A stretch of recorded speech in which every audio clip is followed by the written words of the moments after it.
What is a startup?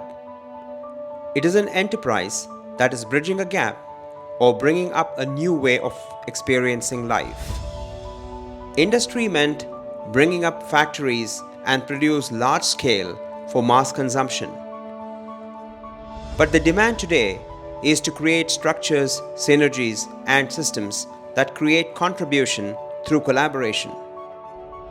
Startups are caught in the frenzy of becoming unicorns, and this is being fueled by the venture capital industry. If this were not a predominant trend, one could just ignore it. But this is the mainstay that is exhausting the available capital in the market. And guess who suffers?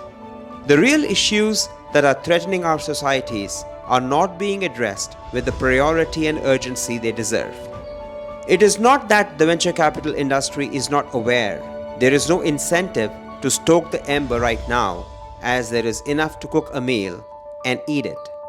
There is this great gold rush to make people consume more and more. Everything else can wait.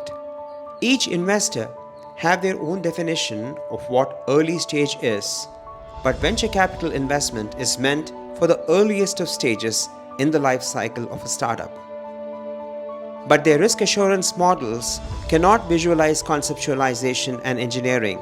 They scream about bringing much more than money, but there is a general lack of understanding on industry, domain, and technology.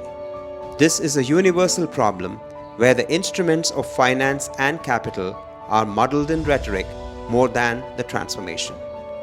And societies are on the precipice of an implosion, waiting for solutions to solve their existential threats.